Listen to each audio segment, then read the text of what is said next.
ऐसी गुर्बत पर सब्र करना जिसमें इज्जत महफूज हो, उस अमीरी से बेहतर है जिसमें ज़िल्लत और रुसवाई हो।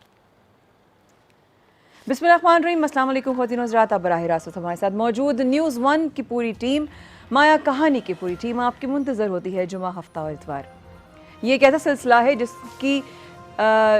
जिसकी सोच जब रखी गई, जिसकी पहली बुनियाद रखी गई, तो अंदाज़ा नहीं था कि एक काफ़िला बन जाएगा। आज इस काफ़िले को बहुत चैलेंजेस का सामना है, यकीन कीजिए। टीम का एक एक इंसान, एक एक हिस्सा कोशिश और काविश में लगा रहता है कि आपके लिए किसी तरीके से भी एक बेहतर प्रोग्राम, एक बेहतर कहानी, एक ऐसी सबक आमोज कहानी आपके सामने लाई जाए जिससे आप और हम कुछ सीख सकें, बल्कि मैं कुछ सीख सकूं। It all starts from me, it's all starts from I. दूसरों पर इल्ज़ाम लगाना, दूसरों पर उंगली उठाना, दूसरों पर कोई भी इशारा करना, ये नहीं बताता कि उसने क्या किया, ये बताता है आप क्या कर रहे हैं। मौला कौल है कि भाई ये मत देखो कि कौन कह रहा है, ये देखो कि क्या कह रहा है। तो सोचने में वाकई में एक ज़बान पे एक बात आती है, दिमाग में एक बात आती है कि अगर हम ये कोशिशें कर रहे हैं तो क्या वाकई में माशरे में कोई बदलाव आएगा। इसी उम्मीद पर हम हर हफ्ते आपकी खिदमत में हाजिर हो जाते हैं। आज हमारे साथ जो कहानी है वो है सरवत तरन्नुम जी की।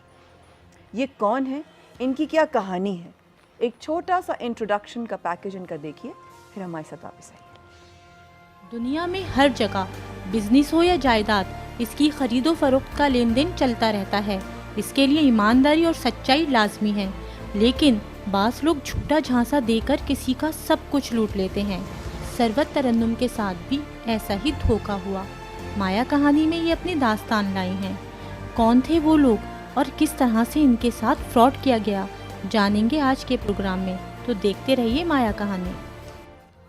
मैं यहाँ पर एक बात बहुत वाज़ेह कर दूँ कि ये जो भी प्रोग्राम में आ रही हैं कहने, ये अपनी ज़िम्मेदारी पर आ रही हैं, क्योंकि जिसके भी हवाले से जो भी बात करे ये उसकी कहानी है और उसी को मालूम है कि उसमें क्या हक़ाइक़ शामिल हैं।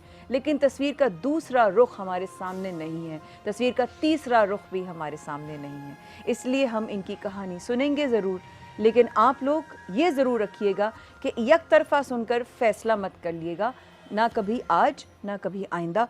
सरवत जी अस्सलाम वालेकुम। आप गुलशन कनीस फातिमा में 2 फ्लैट्स आपने परचेज़ किए थे, जो मेरी टीम ने मुझे इनको दी है। बिल्डर्स ने जाली फाइल्स बना कर दी हैं आपको। कई लोगों को फ्लैट्स पहले से बेचा हुआ था, वही वाला जिसको जो आपने परचेज़ किया था। कब्ज़ा मांगने पर बिल्डर ने बहाने बना दिए। वो क्या बहाने थे आप ज़रूर बताइएगा। चेक दिया जो बाउंस हो गया, उन्होंने चेक दिया जो बाउंस हो गया, ओके, जो उन्होंने पैसे वापस किए। धमकियां देते हैं वो लोग, धमकियां देते हैं आपके बकौल। अच्छा, सरवत ने पुलिस में FIR कटवाई, एक मुलजिम पकड़ा भी गया।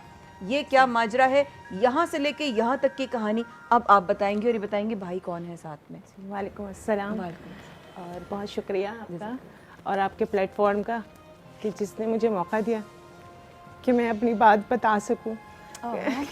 ओके, कोई बात नहीं, परेशान नहीं हो। नहीं, मैं बहुत जगह गई और किसी ने भी मुझे जो है ना सही रास्ता नहीं दिखाया।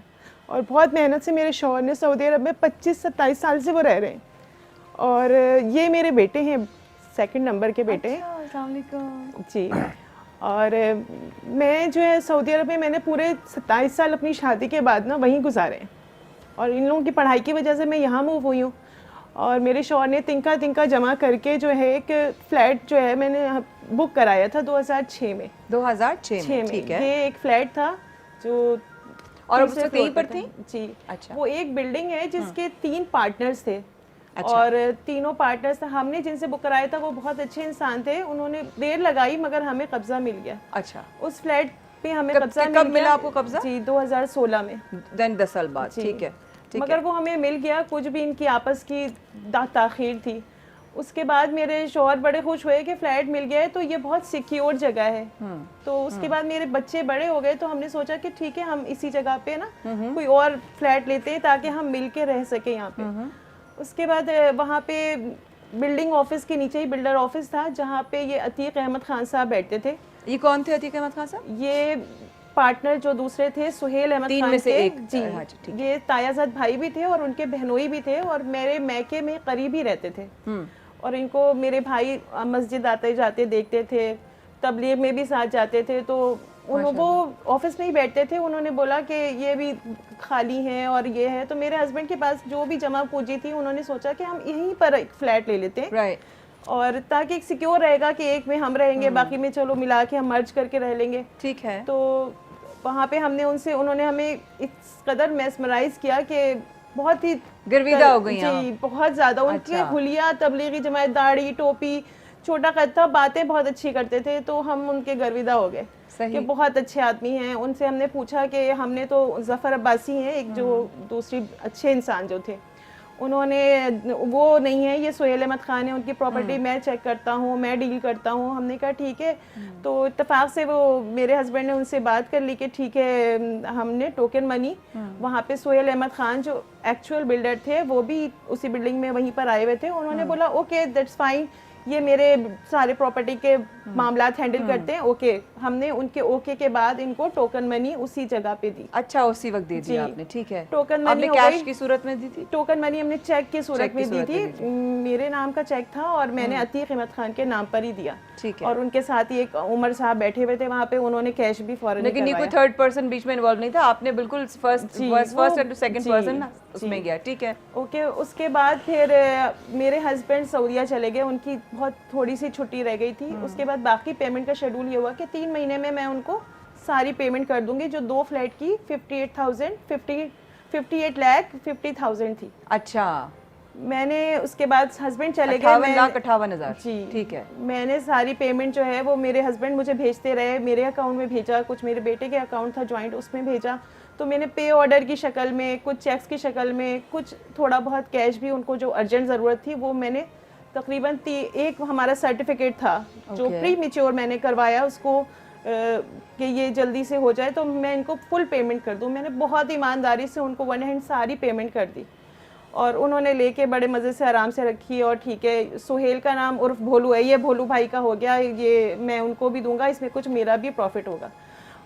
तो हमने कहा चलो ठीक है। उसके बाद असल में मैं हर साल जो किस बात का प्रॉफिट होगा उसमें उन्होंने कहा? सुहेल अहमद खान उनको कहते थे आप फ्लैट बेचें, उसमें कुछ परसेंट आपका होगा, बाकी मुझे मिलेगा। हो जाएगा। ठीक है, ठीक है। क्योंकि वो इस बिल्डर के फ्रंट मैन थे, ठीक है, ऐसा उन्होंने बैठाया हुआ था। बिल्कुल ठीक है।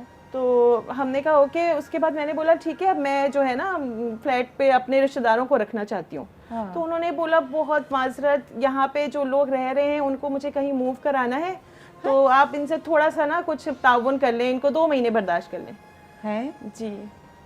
तो 2 महीने तो मेरे पास नहीं थे। मुझे मुझे नहीं क्या समझ, आप समझ गए क्या मतलब है? आपको कहा नहीं क्या मतलब है इस बात का? नहीं, वो इतने नेक, और वो जो रह रहे थे वो भी ऐसा, उन्होंने जब हमें घर दिखाया था तो ऐसा किराएदार शो किया था, किराएदार हैं तो ऐसे ही मतलब बड़े ईमानदार से। कोई फ्रेश नहीं बने हुए थे बेसिकली, कहीं बने हुए थे ऑलरेडी, तो आप समझ नहीं कोई जो बने हुए थे वो तो हमें पता था। ये बिल्डिंग है जिसका आपने जिक्र कर रही हैं अभी आप तस्वीरों में। अच्छा ठीक है। हमने उनको कहा ठीक है, मगर मेरे पास टाइम नहीं था। उन्होंने बोला ये जो रह रहे हैं ना इनसे आप 2 महीने का मुआहदा कर लें। अब मुझे नहीं पता उनका नाम क्या था, एक फेक किराया नामा बना के मुझे बाद में अदारक हुआ कि ये फेक था, अलग नाम से, अलग NIC नंबर से एक फेक किराया नामा दे दिया। इसकी आपको खबर कब हुई कि ये फेक है? क्या इशारा कब हुआ कि ये फेक है? जी, वो तो किराएदार रह रहे थे, मगर फिर जब मुझे वहाँ पे हालात बहुत ख़राब हो गए सऊदी अरब में, और मेरे हस्बैंड हार्ट पेशेंट भी हो गए और डायबिटीज़ भी बहुत ज़्यादा। अब उनकी एज ये थी कि अब हम उनको चाह रहे थे वो वापस आ जाए। ठीक ठीक ठीक, और मुनासिब यही रहता है। बिल्कुल। तो उन्होंने बोला कि ठीक है, अब आप लोग, हम लोग वहाँ जाकर रहेंगे,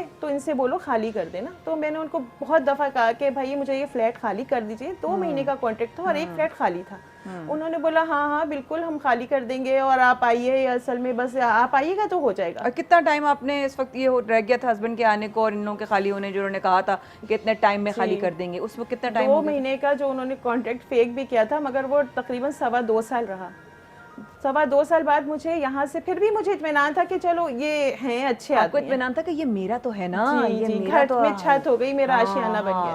बिल्कुल ऐसा ही। इसके बाद मुझे वहाँ से कुछ इत्तलात ऐसी मिली कि इनके कुछ फ्रॉड सामने आए हैं बिल्डिंग में, इन्होंने डबल किया हुआ है। तो मैं बहुत परेशान सी हुई, मैंने अपने बेटे को वहाँ भेजा कि भाई वो तो 2 बरखुरदार यहीं पाकिस्तान में आप लोग सब लोग? बेटे मेरे पढ़ते हैं, सिविल इंजीनियरिंग कर रहे हैं इंडस से। तो ये जब वहाँ गए उन्होंने बोला कि हम तो कब से खाली कराना चाह रहे हैं, अब तो मेरी वालदा आएंगी ना तो हम यहाँ शिफ्ट होंगे। तो फिर इनको क्या बोला उन लोगों ने? वालदा तो सऊदीया में थी। मैं गया उनके पास, उनसे मिला। उन्होंने बोला कि भाई ये 2 फ्लैट तो मेरे ही हैं जो रह रहे थे। उन्होंने बोला कि हमें तो ये, उन्होंने आपको बोला? उनको बोला और कि आप भाई उनको डायरेक्टली बोलने गए मैं थे? उनके पास उनके दरवाजे और में ये थे। फर्स्ट टाइम है कि उन लोगों से जी, इस वरना जी राब्ता हुआ है, वरना राब्ता वो लोग बीच जी, में हमेशा होते थे, बिल्कुल सामना सही, कभी नहीं हो रहा बिल्कुल था। सही। मैं भी समझने के साथ सिचुएशन की जी। कोशिश कर रही हूँ। अच्छा, फिर जब मैं उनके पास गया तो उन्होंने बोला कि भाई हम तो इसके मालिक हैं, हमारे ये पास साहब भी कौन फाइल है? है ओरिजिनल। यही है अतीक अहमद खान साहब हैं। अच्छा, जो ठीक है। बिल्डर के फ्रंट में हैं। अच्छा, ठीक है। तो इन्होंने बोला कि भाई ये तो हम लोग मालिक हैं। मैं एकदम परेशान हो गया। मैंने बोला मैं क्या करूँगा, मैं कैसे बताऊँ अपने घर में, हाँ। वालिद वहाँ सऊदीया में है, वालदा भी वहाँ है, मैं कैसे बताऊँ? ऐसा ना हो वालिद साहब को हार्ट का मसला है, कहीं उनको कुछ हो ना जाए। सही बात है। फिर मैंने हिम्मत करके आखिरकार बताया तो मेरी वालदा फ़ौरन पाकिस्तान वापस आ गई। वालिद साहब की जॉब का इशू था, वो तो नहीं आए क्योंकि वैसे ही जो फ़्लाइट्स वगैरह बंद थी, कोविड का टाइम था। जब आए तो हम उनसे मिले, कई दफ़ा मिले। उन्होंने बोला, वादा कर लिया कि भाई मैं ये खाली करा दूंगा, ये तो आप ही का फ्लैट है। लेकिन ये इन्होंने कहा था कि खाली करा दूंगा अतीक ना? साहब ने कहा कि अतीक साहब ने मतलब ये तो कहा मैं था। खाली करा दूंगा, ये मैंने लेकिन जो रह रहे थे उन्होंने तो कहा था ये हमारा घर है। बिल्कुल उन्होंने कहा, पर उन्होंने बोला नहीं उनके पास कुछ भी नहीं है, वो ऐसे ही बोल रहे हैं और उनके पास कोई फाइल नहीं है। अगर उनके कोई पास से क्यों एक पेपर बोलेगा भी अपना निकला है, घर अगर वो उसके पास सब उन्होंने उसको कोई हमें ना। मना किया कि उनके ना डायरेक्ट उनसे बात करो, ये मैंने किसी हजरत खानका के थ्रू दिया है, ये मेरा उनसे वास्ता है, मैं आपको खाली करा दूंगा, आप इकराम कर लो। उन्होंने हमें रिटर्न स्टैम्प पेपर पे ये बात लिख के दे दी कि मैं आपको खाली करा दूंगा, इस डेट को खाली करा दूंगा। ठीक है बच्चे, आप यहीं रुको, छोटा सा वक्फा लेना है, इस बात को यहीं से आगे लेके चलेंगे। ये मामला अभी जो नज़र आ रहा है इतना आसान नहीं है, मुझे लग रहा है इसके अभी और भी बहुत सारे पहलू हैं जो गाहे बगाहे आगे बात करते हुए आगे आएंगे। आप हमारे साथ रहिए ख़वातीनो हज़रात। ये कोई एक बहन नहीं है जो आज यहाँ मौजूद हैं। इस तरह के सिर्फ सरवत नहीं, बहुत सारे लोग पहले भी आ चुके हैं। हज़रात, ख़वातीन, बुज़ुर्ग, ज़ईफ़ ख़वातीन यहाँ पर आ चुकी हैं। ज़मीन के मामले के प्रॉपर्टी को लेकर शदीद मामलात ख़राब होते हुए नज़र आते हैं। बेईमानी, फ्रॉड बहुत एक आम सी बात हो गई है। कोई एक शरीफ इंसान अपनी पूरी जमा पूंजी लगा देता है और उसको उसका आशियाना तक नहीं मिलता। ये बहुत ही गौर व फिक्र करने वाली बात है। हमारे साथ रहेगा, वक्फे के बाद हम अभी वापस आते हैं।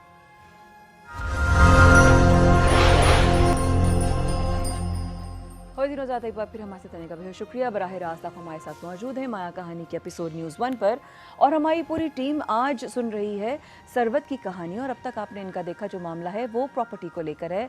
जमा पूंजी, हस्बैंड काम करते रहे, ये बच्चों को संभालती रहीं, और हमारे हर फैमिली की तरह और हर फैमिली की एक औरत की तरह इनका भी वही ख्वाब जो कि मेरी और आपकी घर में रहने वाली हमारी बहनें, हमारी माएँ, हमारी खालाएँ, हमारे आने वाली जो फीमेल बच्ची हैं, उनके बस एक ही होता है कि घर अपना हो जाए।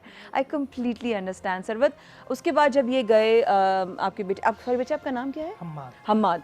जब तुम गए और तुमने उनसे बात की कि भाई ये तो, उन्होंने कहा कि हमारा घर है, और फिर आपने अतीक साहब बकौल आपके उनसे आपने कन्फ्रंट किया? बिल्कुल फ़ौरन ही कर लिया आपने बिल्कुल, कन्फ्रंट उसी दिन ही जाके? मैंने तो वो चौके नहीं कि आप डायरेक्टली कैसे चले गए? उन्होंने बोला नहीं आपको? उन्होंने बोला कि तुम क्यों चले गए, वो मेरे रेफरेंस से हैं, मेरी जिम्मेदारी है, मैं उनको खाली करा के दूंगा। कब खाली करा के देंगे? इस टाइम कितना टाइम गुजर गया था? उस वक्त उन्होंने 10 दिन का टाइम लिया, 10-15 दिन में मैं खाली कर दूंगा, और बाकायदा स्टैम्प पेपर में लिख के दे दिया। मैंने उनको बताया कि देखिए आपकी तमाम बात मैं रिकॉर्ड कर रहा हूँ, आपकी ये सारी बातें आपको बाद में record as an video record? बिल्कुल एज ए वीडियो रिकॉर्ड है और आज भी रिकॉर्ड है। पर उन्होंने बोला हाँ कोई मसला नहीं, मैं आपको दे दूंगा। पर उसके बाद जब वो वक्त आया, मेरी वालदा भी उस वक्त तक आ चुकी थी, वो उन्होंने फ्लैट देने का नाम ही नहीं ले रहे थे। फिर हमने बिलाखिर उनको बोला कि आप एटलीस्ट एक दफ़ा फेस तो कर लें कि चलो ठीक है, आपकी बात मान ली कि वो रेंटल हैं, रेंट में, आप मेरे साथ चल के उनके सामने कह दें, एक फेस तो कर लें। और अभी अम्मी भी आ चुकी थी? अभी अम्मी भी आ चुकी थी। अम्मी आती जिस दिन अम्मी आई है उसी दिन ही हम ये चले गए। उनको बोला कि भाई आप कर लें, एटलीस्ट आप फेस कर लें। उन्होंने पहले तो 2-4 दफ़ा टाल मटोल करी, आखिरकार वो बड़ी मुश्किल से आमादा हो गए कि ठीक है मैं चल रहा हूँ। जब वहाँ गए तो वहाँ तो एकदम नई बात सामने आ गई कि उनको भी उसने एक्सेप्ट करा कि भाई मैंने उनको भी बेचा हुआ।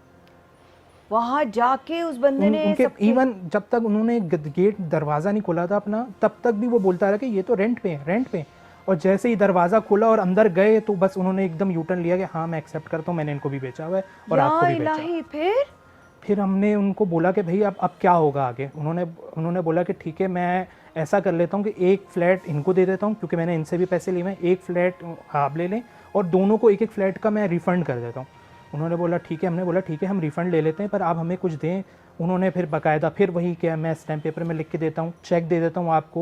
उन्होंने हमें 33 लाख के चेक भी दे दिए, सब दे दिए, और इवन टाइम वाइम सब लिख के दे दिया कि मैं आपको उनको फलाना, भी दिया चेक और आपको हमको भी दिया। चेक दे दिया, सबके सामने हुआ सबके ये। सामने दे ठीक दिया। है। इवन उनके फैमिली के 3-4 लोग थे, उस बिल्डिंग के प्रोप्राइटर खुद मौजूद थे वहाँ पर, उनके वहाँ के मालिक, उनके जो भांजे, सब उनके ही ज़्यादातर लोग थे, वो सब उनकी मौजूदगी में ये बात हो गई। हाँ। उसके बाद जब वो टाइम आया तो सारे चेक फिर बाउंस, चेक बाउंस होने के बाद फिर मैंने उनसे रब्ता किया कि भाई ये क्या हो रहा है, आप क्या चाह रहे हैं। हाँ। हम आपके घर आए, आपके घर वालों से बात करें, क्योंकि उनके सामने ये सब कुछ हुआ है। फिर तो उन्होंने बोला, उन्होंने धमकियां देना शुरू कर दी कि तुम मेरे घर आए तो मैं तुम्हारी टांगे तोड़ दूंगा, तुम्हें गोली से डोली ठुकवा, तुम्हें गोली मारवा दूंगा और ये कर दूंगा, तुम्हें पता नहीं है मेरा कहाँ से ताल्लुक है, मेरा जहादी तंजीम से ताल्लुक है, ये वो इस तरह की ख़तरनाक बातें करने लग गई। तो मैं बिल्कुल डर गया कि अब पता नहीं ऐसा ना हो कि हम भी यहाँ रहते अम्मी हैं। को पता था सब कुछ जो हो रहा अम्मी के था, बिल्कुल लेटेस्ट सामने अपडेट्स, कॉल हो रही थी, लेटेस्ट बिल्कुल। ही सब कुछ आपके सामने हो रहा था। जी जी।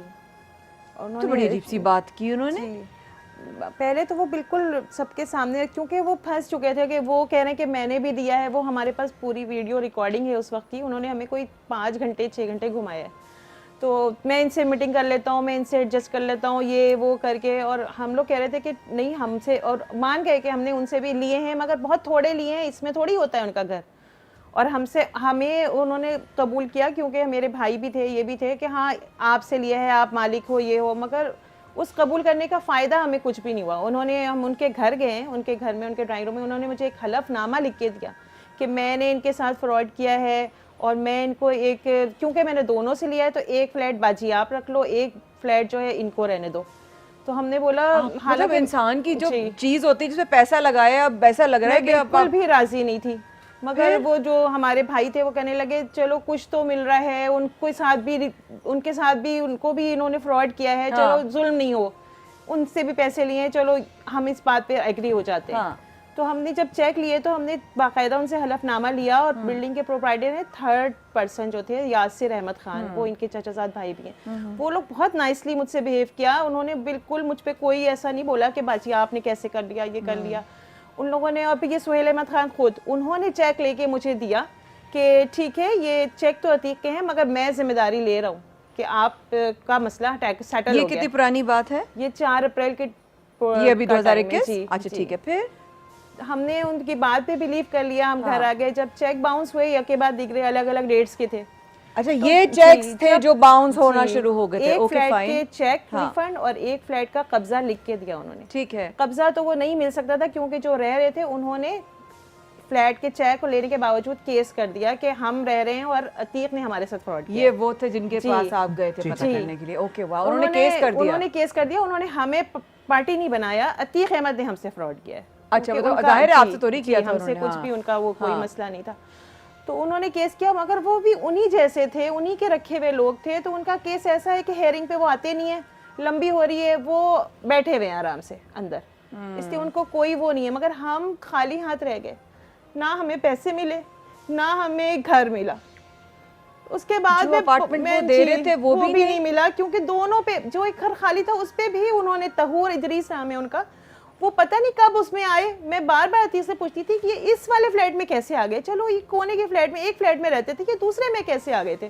तो वो कहते थे वो उनकी बहन के हालात सही नहीं थे, वो आ गए हैं, मैं कराऊंगा खाली, ये मुफ्ती साहब के थ्रू है, वहाँ सिग्नल नहीं जाते। इतनी मुझे ड्रामेबाजी की। फिर जब कॉल की तो उनके स्टाइल चेंज हो गया कि नहीं मैं से कुछ निकलवा नहीं सकोगे, ये कॉल रिकॉर्डेड है, मुझसे कुछ नहीं निकलवा सकोगे, जानते नहीं हो मुझे तुम, और मैं आओ मैं तुम्हारे कॉल आपने हमारी टीम को दी है? जी इन्होंने भेजी है बच्चे आपने, आप दे दो, दे दो। अच्छा ठीक है, क्योंकि देखिए अगर ये आप चाहती हैं कि वो कॉल सुनाई जाए। जी क्योंकि मैंने ये सबको बताया ओपनली, क्योंकि ये उनकी आवाज़ है और उन्होंने रिकॉर्डेड कॉल, हम इत्तेफाक से इनका मोबाइल था तो वो रिकॉर्ड हो गई।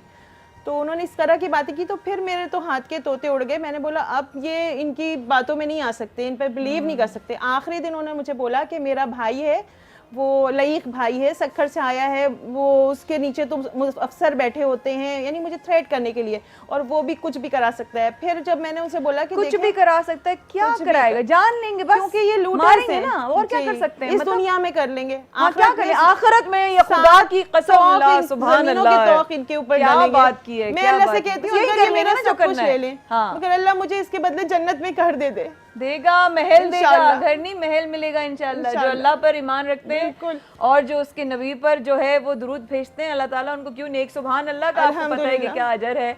तो आप ये नहीं सोचे, अल्हम्दुलिल्लाह। मैं ये कह रही हूँ कि दुनिया में आप अपने वक्त के फिरौन क्यों बन जाते हैं? आप ये क्यों समझने लगते हैं कि आपने मरना कभी नहीं है, आपने कब्र में कभी नहीं। मैं नहीं जानती कि इनकी कहानी का दूसरा रुख क्या है, हल्फिया कह रही हूँ इस प्रोग्राम में, मेरा अल्लाह जानता है, मैं वाकई नहीं जानती। मैं सच से इतना बोलूंगी, कोई भी किसी को, आपकी बात नहीं करी जिनका आप कह रही हैं, मैं उनकी बात नहीं करी, मैं वैसे ही कह रही हूँ। लोग कह तुम मुझे नहीं जानते, तुम मुझे नहीं जानती, और मैं क्या कर सकता हूँ, क्या कर सकता हूँ। क्या कर सकते हैं आप?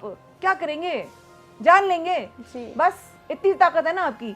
आप आखिरत में तो नहीं मुझे कुछ कर सकते ना, आपकी वहां तो बादशाही नहीं होगी। बादशाही अगर जिस दिन इस बात पर ईमान ले आए, बादशाही सिर्फ एक जात को जचती है, वो है रब ताला की जात, और किसी को नहीं जचती। कल हम लोग अली वगैरह हम यही बात कर रहे थे, जिंदगी है क्या कब्र में, सबने एक बराबर कब्र में उतरना है, यही बात कर रहा था अली कि हमने किस तरीके से, क्योंकि 2 दिन पहले हमारे अजीज में मौत हुई है, तो मुझे तो अपनी कब्र दिख रही है, अपनी कब्र दिखती है, मुझे अपने कब्र की तैयारी करनी है, मगर वो मेरे बच्चों का हक था, मेरे शौहर की कमाई थी, जिसका मुझे दुख है। तो उन्होंने मुझसे इस किस्म की बातें, मगर बाकी जो उनके जिन्होंने साइन किया था और एज अ गारंटियर गवाह, तो उन्होंने मुझे कोऑपरेट किया। वो मुझे यासिर अहमद खान जो बिल्डिंग के प्रोप्राइटर हैं, थर्ड पार्टी हैं, उन्होंने मुझे बोला कि बाजी मैं इनको समझा रहा हूँ। इनके एक भाई हैं तौहीद जो अमेरिका से आए हैं, लास्ट ही उन्होंने मुझे बोला कि तौहीद आपके मसले का हल कर देगा, आपको सेटल कर देगा। मैं उनके घर गई तो उनकी बहन है सबूई नीचे, उन्होंने बोला नहीं वो घर पे नहीं है, जबकि उनके भांजे बाहर थे, उन्होंने मुझे बोला वो घर पे ही है। सबने मुझसे कोऑपरेट किया, वो जानते थे मैं जेन्युइन हूँ। उनके अपने लोगों ने मुझसे कोऑपरेट किया, मगर ये और इनके जो बिल्डर साथी हैं वो इनको बिल्कुल, फिलहाल उन्होंने बिल्कुल मुझसे जब बोला डिसोन कर दिया, अतीक जाने, अतीक का काम जाने, मैंने नहीं बेचा, मेरा सिग्नेचर नहीं है। जबकि आपकी बिल्डिंग में ये सब कुछ हो रहा है, आपके पास पैसे पहुंच रहे हैं, और आज भी 9 रमज़ान में वो उसी बिल्डिंग में सौदे कर रहे हैं। अखबार जसारत में उसका ऐड आया है कि वो सौदे कर रहे हैं, और ये डिसोन नहीं कर रहे। इनको कहना चाहिए था कि अतीक से मेरा वास्ता नहीं है, ये मेरी प्रॉपर्टी नहीं बेच सकता। इन तीनों से शिकवा है आपको? तीनों नहीं, तीनों से नहीं मुझे शिकवा है, मुझे सिर्फ ये सुहेल अहमद जो बिल्डर हैं, जो ये चाह सकते थे, अगर चाहते तो ये टैकल कर लेते, मतलब अगर चाहते तो ये इनका था, एक स्टैंड ले सकते थे। इनकी प्रॉपर्टी थी, ये इनकी प्रॉपर्टी थी, जिस पर अतीक ने हमें बेवकूफ बनाया, इनके साथ मिलके बनाया। अतीक दरअसल कौन है? वो स्टेट एजेंट हैं, क्या है? अतीक इनके बहनोई भी हैं, सुहेल अहमद खान और तायाजाद भाई भी हैं, और बराबर घर में रहते हैं, एक ही साथ ये रहते हैं। सबने बाकी सबने मुझे हुई आपकी इनसे? अतीक अहमद खान के खिलाफ तो फिर मैं मजबूर हो के, मैंने जब इनकी ऐसी कॉल सुनी कि मैं यहाँ बच्चों के साथ अकेले रहती हूँ, और अभी परसों रात को फजर में मेरे बेटे की ना किसी गाड़ी ने टक्कर मार के उसी इलाके में यासीनाबाद पे, तो वो गिर गया बाइक से, और उसकी पूरा प्लास्टर है पैर पे ना, हेयर फ्रैक्चर है उसके पाँव पे। कब हुआ है ये? परसों की बात है, फजर में ये लेकर आए एओ क्लिनिक से। कल फ्रैक्चर हुआ? तो मुझे पूरा ये है कि उन्होंने मारा है, मैं बिल्कुल यहाँ पर जो है ना हेल्पलेस हूँ, मैं बच्चों के साथ अकेले रह रही हूँ, और लड़के हैं वो बाहर जाएंगे, वो अपने काम करेंगे। तो ये सारे क्रिमिनल्स रिकॉर्ड रखते हैं, ये माफिया है, ये लूटर्स हैं, ये पैसे भी देंगे ये सब, क्योंकि ये हमें लूट के पैसे बना चुके हैं। हम तो लूट के भी पैसे खर्च कर रहे हैं ताकि लोग अब इस किस्म के स्कैम में ना पड़े। यहाँ आने का तो आपसे किसी ने कोई पैसे नहीं लिए ना? बिल्कुल भी नहीं, बल्कि मैंने आपका प्लेटफॉर्म देखा, आपके प्रोग्राम देखे, तो मैं अपने ये सबूत खुद बगैर किसी दबाव के लेकर आई हूँ, ताकि लोग बचें ऐसे लोगों से, लोग इस गड्ढे में ना गिरे जिधर मैं अनअवेयर होकर गिर गई, क्योंकि हमें नहीं पता था कराची में इस तरह होता है। तो मैं तमाम हायर अथॉरिटीज़ में कह रही हूँ, ये प्रोग्राम कोई एक भी अगर देख रहा है ना, कोई दर्द में दिल रखने वाला, तो वो मेरा मसला हल करे, मेरे हाथ मजबूत करे। मैं इसका सिर्फ यही सोल्यूशन चाहती हूँ कि ये लूटर्स हैं, ये माफिया हैं, ये ताकतवर हैं। मैं यहाँ अकेले अपने बच्चों के साथ रह रही हूँ। अभी एक बच्चे का इतना ऊंचा प्लास्टर लगा हुआ है और वो बिस्तर पे है, और मुझे तो एक 8th क्लास में बच्चा पढ़ता है मेरा, और एक इंटर में पढ़ता है, और एक ये ख़वातीन हज़रात, सरवत बहुत परेशान है जी। अगर ये शो अभी कोई भी ऐसा जी जिसकी कोई भी इस वक्त सोर्स हो, कोई भी ऐसा एक रुतबा हो और किसी भी सूरत में इनकी रहनुमाई या मदद कर सकता है, प्लीज़ हमारी टीम से रब्ता करें, प्लीज़ हमें बताएं। मेरे नंबर्स हैं, हमारे बहुत से जानने वाले हैं, अल्लाह के बड़े अच्छे लोग जो जिनको मैं कहती हूँ कि ज़मीन पर वो एक अल्लाह के नेक फ़रिश्तों की तरह काम कर रहे हैं। ऐसे बहुत सारे लोग हैं जिनकी हैसियत अल्लाह ने दुनिया में ऐसी रखी है जो बहुत कुछ कर सकते हैं। इस वक्फे के बाद अब इनके सिनेरियो क्या है, इन्होंने जो ऑडियो दी है वो इन्होंने सुनाना चाहती हैं, वो हम सुनाएंगे। अतीक साहब की बकौल इनके वो आवाज़ है। अतीक साहब इनको धमका रहे हैं। अतीक साहब डायरेक्टली धमका रहे हैं जी, डायरेक्ट। इस वक्फे के बाद हमारे साथ रहिएगा।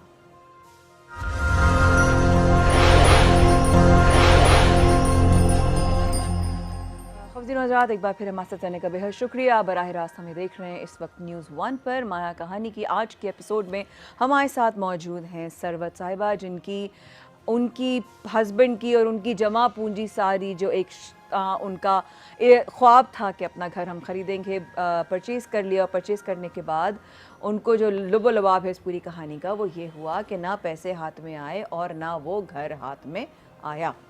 अब इस वक्त क्या सिचुएशन है, वो जो साहब हैं, जो 3 पार्टनर्स में से एक पार्टनर थे बकौल इनके, जिनका नाम अतीक रहमान साहब है, सुहेल अहमद और अतीक जी, ठीक है, ये 2 लोग हैं जो मेन फेसेस हैं। ये इनको अब धमका रहे हैं, डरा रहे हैं। इनके एक बच्चे को परसों फ्रैक्चर हुआ है, कल उसके प्लास्टर लगा है और इस वक्त ये बहुत परेशान हैं। कह रही हैं, अभी ब्रेक में मुझसे एक बात कही इन्होंने कि मुझे नहीं चाहिए घर, मुझे कम से कम वो पैसे तो मिल जाएं जो हक हलाल की कमाई थी। कमाल है कैसे किसी का पैसा खा लेते हैं और कैसा किसी का पैसा खाकर आपको हज़म हो जाता है। अगर ये बात सच है जो ये कह रही हैं, वो उस पर भी मैं आपको ही कहूँगी। और वैसे भी लोग जिन्होंने पैसे खाए हैं, हम लोगों में से बहुत सारे लोग ऐसे लोग हैं जिनके बहुत सारे पैसे लोग खा गए हैं और हमें ये होता है कि चलो उसने तो अपनी जो औकात थी या अपना जो असल चेहरा था वो इतने पैसे का था, मतलब उसकी जो प्राइस थी ना वो ये थी कि इतने में उसने अपनी शख्सियत दिखा दी। लेकिन आखिरत में क्या करेंगे, जब आखिरी सफ़र होगा तब क्या करेंगे, जब सवाल जवाब होंगे तब क्या करेंगे, तब कौन साथ देगा आपका? तब सिर्फ एक चीज़ आपकी साथ देगी और वो हैं आपके अमाल। वक्फे पे जाने से पहले हम्माद जो कि बरखुरदार हैं सरवत के, उन्होंने कहा था कि उनको अतीक साहब ने बकौल इनके गालियाँ भी दी हैं, धमकियाँ भी दी हैं, जिससे ये बहुत खौफज़दा हैं और ये वो ऑडियो सुनाना चाहते हैं अपनी ज़िम्मेदारी पर। जी हम्माद, बस बकवास करा लो इनसे बस। मेरे पास तो कोई ऑप्शन छोड़ा ही नहीं है ना। अब मैं तो बस तुम्हारे घर आऊंगा, तुम्हारे घर आके तुमसे बाहर बड़ों से, तुम्हारे खानदान वालों से ही बात कर सकता हूँ, और क्या करूँ मैं?